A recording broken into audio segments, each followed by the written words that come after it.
Hi, Room Now. I'm Dr. Rachel Tate with Dr. Catherine Blakewell, who's one of my mentors from Utah. We are at ACR 2023 in San Diego, and I have the distinct pleasure of talking to Dr. Blakewell about something we really love, which is treatment options for patients in spondyloarthritis, and specifically, what have you learned during this ACR 2023? First, thank you so much for having me. It has been a really exciting meeting, and it's my privilege to get to talk about one of my favorite topics. So I'm going to tell you about 4 different abstracts and then something that I think will be fun to watch as it unfolds.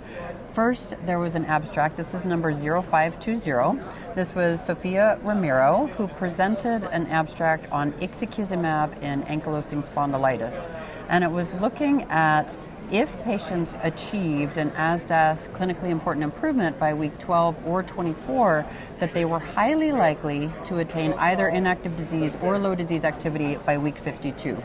Now, you remember the old story back many years ago with certolizumab that we said, hey, if you have an improvement by week 12, stick with the product, you're going to continue to see improvement, but if you don't, then go ahead and switch up therapies, right? And so this is a continuation, I think, in that same theme of here with ixekizumab, if you get that clinically important improvement as early as week 12 or week 24, then hang with it because you've got a really good likelihood of being in low disease activity by a year. So I like that. Next abstract, Jeff Curtis, this is 0530, looks at upadacitinib and AS, and this is in the whole era of wearable technology. So they put these wearables, step counters, get your steps in people, right, in ankylosing spondylitis. So this was from the Select Axis 2 trial, and they were able to show a 20% improvement in the step counts of patients with AS with upadacitinib treatment relative to placebo. What a different kind of outcome, right? Yeah. An objective tracker of patient activity. I love that. So next is an abstract from Martin Ruud-Wallet. So this is 0521.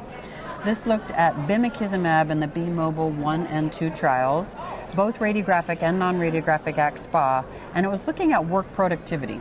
And it showed there was a difference in presenteeism. Don't you love that word? Yeah. Well, tell me a little bit more about presenteeism. What does that mean to you? This is something we are guilty of in medicine, right? Yes. It's showing up. It's not absenteeism. It's showing up at work but not doing your best. You show up when you're ill, when you're not able to give it 100%, or anywhere near 100% for that matter. So they showed a difference in presenteeism, work productivity, and activity impairment for patients treated with bimekizumab relative to placebo at week 16. With further improvements by week 52. So Here patients are really truly functioning better and showing up at work feeling their best. That makes a big difference. So next is going to be abstract 0529. This is Sabine Kugler.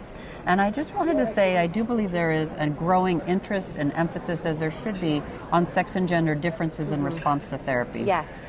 So this looked at secukinumab in patients with active axial spondyloarthritis, and this was from the ACULA study. So this is 621 patients from a German cohort, and they used machine learning to cluster the patients by baseline characteristics and then response to secukinumab at a year. They found the men had higher CRP, the women tended to have higher ASAS health index, ASAS-HI scores, but by a year with secukinumab, those differences had resolved. And so here at least there's one study that shows an equal response by gender. But I think the definitive trial on this is yet to come. And this is what I will leave you with. This is the SAGE trial. So this is run out of Grappa with Lihi Ader at the helm. And they had 121 different applicants to be a part of the study. They selected 36 different sites. And it is a prospective study, so they're enrolling patients with psoriatic arthritis, looking at the sex and gender differences in response to therapy. So far for the patients enrolled, about half of them are on a TNF inhibitor, a quarter on a 17, maybe 20% on a JAK, about 8.5% on a 23. And follow this over time. We're going to see how the different genders respond, and they're going to hopefully give us some insight into how much of this is related to inflammation, sex hormones, social support, network, that kind of thing. So I think that's going to be really exciting to see what that shows us. Well, I hope we get a cut on that next year too. I mean, AI and wearables, right? We all wear wearables at this point. It's true. So why can't we be using it to further what we do, right? We're all attached to our phones, so this is good. I'm going to be interested to see what happens with the SAGE Convergence trial as well. So hopefully we'll have a new and more information on that next year. I like it. No, me too. Thank you. Of course. Thank you. No, Dr. Blakewell, thank you. And check out roomnow.com for this and additional updates from ACR 2023.